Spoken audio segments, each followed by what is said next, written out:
quote me for saying what I did about I know you got chewed out. But the thing is, you being a coach's son, the bar's set higher for you.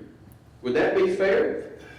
Well, I'm not sure about that. Well, it should be fair that you should have been treated that way. But Exactly. But as far as a player, I never really got chewed out by Coach Bryant. I did by Coach Oliver. But in 1980, his junior year, I was a graduate assistant coach in 1980. Took Andy's spot. Andy had left at that point. So we were playing Georgia Tech, first game of the season, Legion Field. And back then, Alabama was on the east side of the field, which is opposite the press box. Okay. So I didn't know the coaches had set this up. So it's about first quarter, and I think either he's starting or he's in there or Ricky Tucker's in there, one of them. But one of them like hurts their ankle or something. And I'm talking to Lewis Campbell on the headsets, and Lewis goes, "We got to get Ricky out there, put Jim Bob in." I said, "Okay." So I grabbed Jim Bob and said, "Go in there for Ricky Tucker." But Jim Bob runs out there and Ricky hobbles off.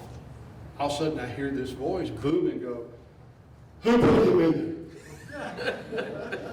And I said, I didn't say anything. And then it was like, "Who in the put him in there?" And I didn't say anything. And it was like, "Who in the blankety blank blank sent him in there?" Well, back then you didn't have wireless headsets. They were on a big long wire connected to a power source. So I start walking away from Coach Bryant. I said, "Lewis," I said, "Coach Bryant's asking who just put in Jim Bob." He goes, "You didn't ask Coach Bryant?"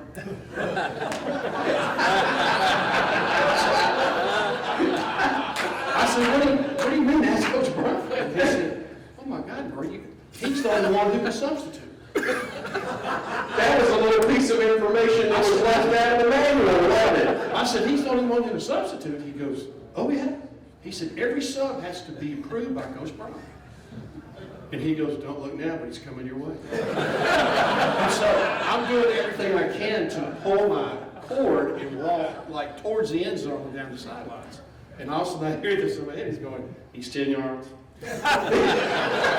He's 5 yards." And he's right on top of me. And at that time, this big old hand went, whoa. And he whips me around. He goes, "Did you send him in?" And I said, "Yes, sir." He goes, "Who in the blankety blank do you think you are?" He goes, "Oh, I fired you." He said, "Shut your fire." And he turns around and walks off. Pardon my language. And he turns around and he walks off. And I could just hear the coaches laugh. I said, "Lewis, what do I do? He just fired me." I said, "Do I put the headset down and walk off? I mean, what do I do?" And all of a sudden I look up to the press box, and every single coach, Bobby Marks included, they're up there rolling on the press box, laughing as loud as they can. And then one of them yells out, "Welcome to the staff. We've all been fired today." So that was awesome. Here's the thing, Larry. You're a brilliant guy. I wouldn't go in. You're a brilliant guy, but I'm sorry, Jim Bob, if I'd been in his spot, I would have looked at Coach and said, "I told Jim Bob to come check with you, Coach. He just took off out of the field all of a sudden." I should have. That's pretty Hung him out I'm to not dry. quick with it. No. And I thought it was good. I understand. You thought you should have been at the start, didn't you? You know, so Chris, what you don't want to see is when you go into breakfast or lunch, you don't want to see your name on the board that says, "Come see Coach Bryant." Right? In this particular time, I saw my name on the board, which wasn't the first, and it was not the last, but it was after we had played Tennessee in Knoxville, I believe, and I can't remember if it was Murray as a GA or if it was still Coach Gothard as a GA, but we were playing Tennessee, and they had 3 Olympic sprinters on their wide receiving corps. Maybe a guy named Jones, Willie Galt for sure, oh, yeah. right? Who is a great player with the Chicago Bears. So I'm the free safety, and we've got 3 Olympic sprinters spread out across the field. And the free safety back in those days typically was 12, 13, 14 yards deep, and because you got to help with the run and so forth and so on. As we got further into the game, we were ahead at the time, but second down and third down, we'd break out of the huddle in the days that we still went and got in the huddle, we would break out in the huddle and I was 15 or 16 yards deep. And then we break out the next play and I'm 23 yards deep. You know, and before long, I'm 28, 30 yards deep. And I don't know if it was AG or Murray, but Brother Bill Oliver or Coach Campbell was up in the headsets of these guys and tell him to get up closer, and they're over there waving at me on the sideline. You got to get up closer to the line of scrimmage, and I was like, no, not happening. And I didn't think it was a big deal. We ended up winning. Willie Galt still got past me one time, by the way. And but I went up and saw Coach Bryant. And he had the couch. If you've been to the Bryant Museum, you've seen his couch, right? And that couch has legs on it about that high. So when you sat in that couch, you were looking like this to Coach Bryant. So I learned that lesson on the recruiting. But Coach Bryant called me in, and he got on me pretty good because he felt I was a little disrespectful to his graduate assistants. They were encouraging me to do what I was supposed to do. So the other stories we'll leave out. Good, that may be best. Hey, Tony, I'm sure you never got in trouble. But how many people, give me the best story of somebody you got in trouble. I got myself in trouble. Okay, all right, we'll go that route then. Coach Stallings, he got me a couple of times now. The one good one was we voted that summer for the captains, the captains of the team, the senior captains, and I was voted in. Well, God bless him, I love him to death. David Palmer had a few issues, so Coach Stallings, he comes to me, and he says, "Hey, 43. That David Palmer can't seem to keep it together by himself. So I'm going to ask you to be a chaperone. So anytime David Palmer needs to go somewhere, can you take him?" And I'm looking at Coach Stallings. I look at him right in the eye, and I'm like, "Coach, please don't give me that job. Please. I'd do anything else on this football team. Do not give me that job. Hey, whenever David Palmer needs to go to Birmingham, take him." Okay. Leads up to the first game, the first senior breakfast. The night before David needs to go to Birmingham. I'm like, "David, let's do another day, not tonight. You gotta see your breakfast the next day." He needs to go bad, so I understand Coach Stallings gives me the job. So I drive David to Birmingham.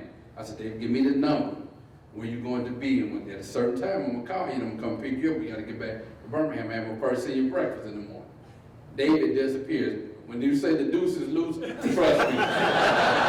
The deuce can get loose from you and you won't be able to find him or put your hands on him. I don't hear from David until 6 o'clock in the morning. And I got to be at senior breakfast at 7. I leave Birmingham. I should have had about 10 tickets driving from Birmingham back to Tuscaloosa. I get to Tuscaloosa and about 10 minutes to spare for the meeting. I go take a shower and I sit on my bed. I'm like, I need a quick breather. I'm gonna go downstairs. I sit on the bed, fall asleep. It was like God woke me up and said, "You're gonna deal with Coach Stallings in a minute, so get up." So I jump up and I run downstairs for the meeting. All the seniors in there, they were sitting in their heads down. I come to that door, I never make eye contact with him. I fix me a plate, I eat. I can feel him staying a hold through me. We finish up the meeting. He's 8:43, "I need to talk to you." So I sit there, I know this is about to be a good one. So I'm ready for whatever's gonna come. He said, "Hey man, you voted the captain. The guys expect you to lead. If you're gonna be 30 minutes to the breakfast, what do we have you for the captain for? What I'm gonna do is get the guys to vote, and we're gonna just replace you with somebody else that could be a consistent leader."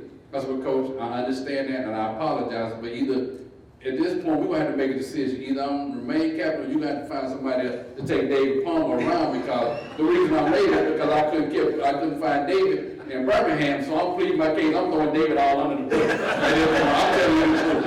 I am throwing him under the bus at this point. And he looks at me, I said, "So Coach, I'll just give up the job, chaperoning David Palmer and we'll find somebody else to do that job." He looked at me for a few minutes. 8:43. "You got 3 strikes. This is number 1. Keep taking David to Birmingham."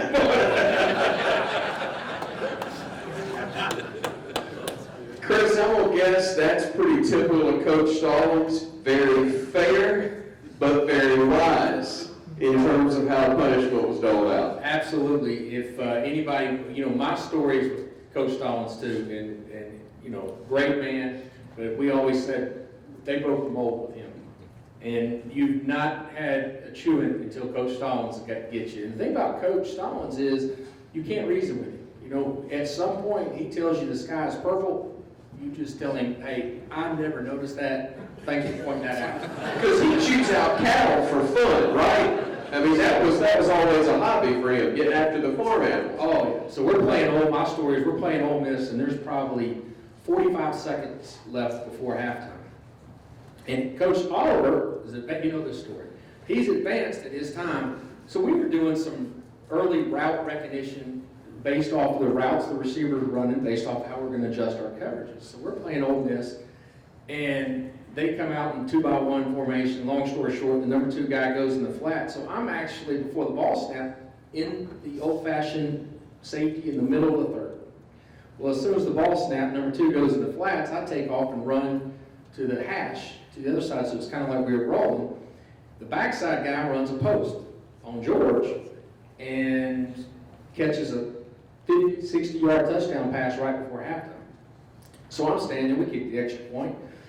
I'm it's kind of like when your brother gets in trouble and it's not you, you know, you're just kind of jogging off, and all of a sudden Coach Stallings just beelining right for me. And he's like, hey man, you know, he's blickety-blick, you know, chewing me out. I'm trying to let him finish. I said, Coach, you don't understand, we're in, you know, this is rock coverage. Number 2 went in the flats, number 1 went over the top, and we're gonna, you know, I'm trying to explain this, and he looks at me, hey man, I don't care.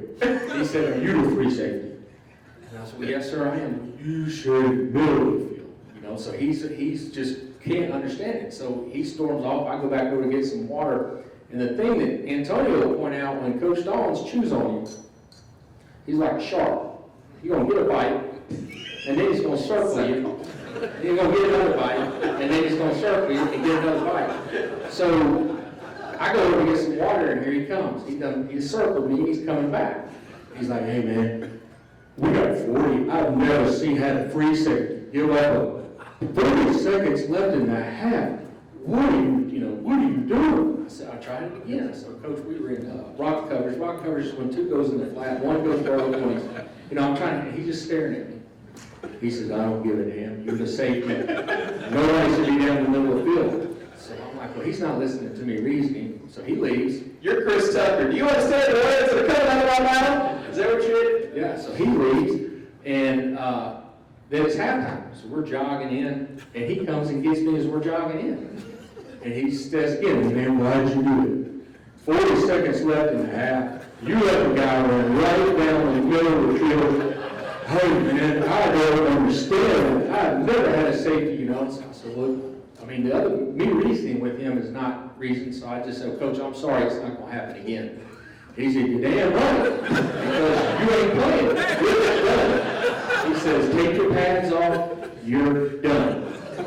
And so I'm walking to halftime, and I'm like, oh, man, and so I'm sitting down, and here comes Coach Oliver. And he comes down from the press box, and it was actually not to throw George on the bus, but it was George's fault, because he didn't get over the top of the backside post. And so George and Coach Oliver comes in, he starts chewing on George, same thing, had to give up post, backside, blah, blah, blah, blah. They start arguing, fighting. Kind of, George smarted back to him. Coach Oliver says, you're done, you ain't playing, you know, you're done. And so they're arguing, we go back at halftime, and George is like, well, I guess I'm done. And I said, well, I'm done too. Coach told me I can't play. Coach Stallings told me I can't play. And George was like, well, why didn't you say anything? I said, well, you spent the whole half arguing with Coach Oliver. So I said, well, Coach Stallings says I can't go back in. And George says, well, Coach Oliver says I'm done. So, and Coach Oliver went to the press box. We're both standing there. Well, what do we do? And we said, well, let's just both run out there. And whoever they want to pull out, they'll just pull us out. And so we both ran out there. They never said anything. We just kept going.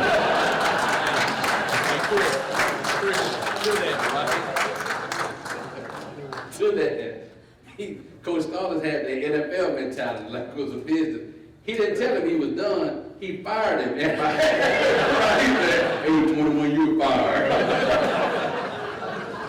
So Lee, you're playing for a guy who played for Coach Bryant, but he's got the pressure of following the best coach in the history of college football.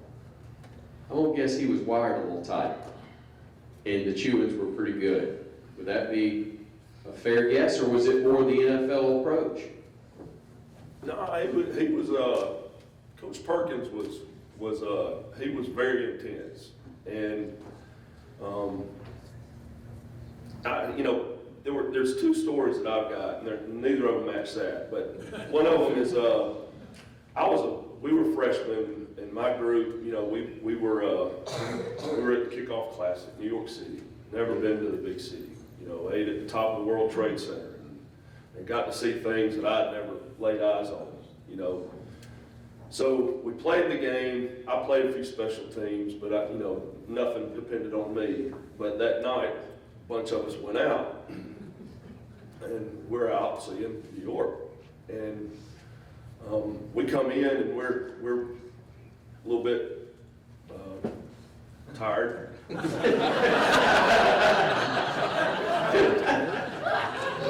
Well said.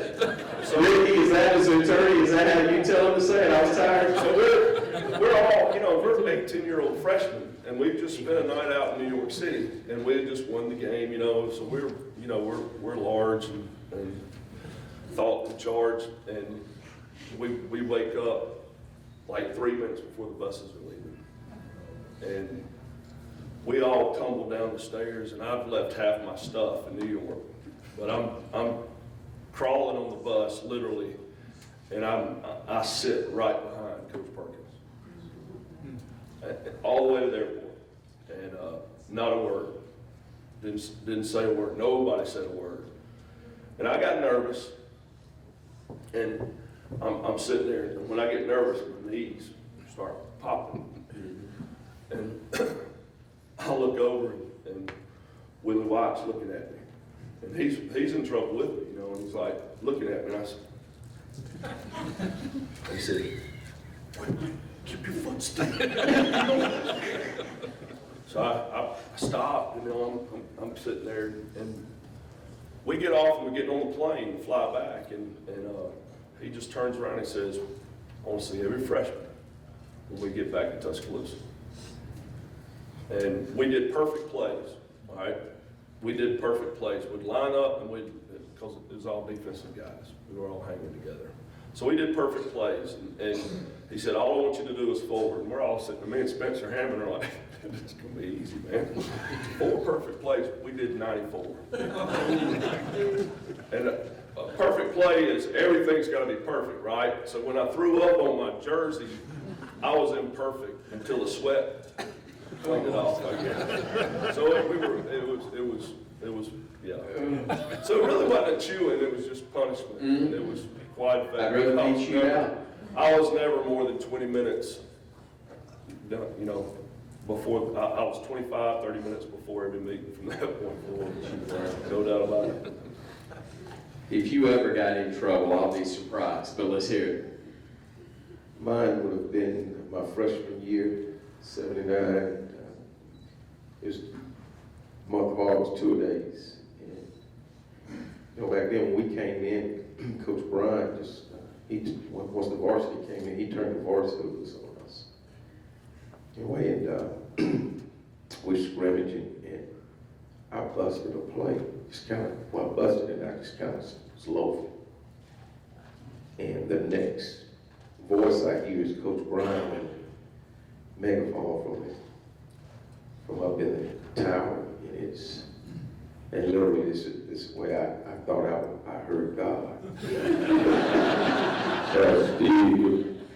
I was like, snap, how did he know that was me? Because you didn't have a name on the back of your jersey or anything like that. It's 100-something guys out there. But that just one situation that day put the fear of God in me. That Coach Bryant saw everything. And he didn't have to worry about the boy out there.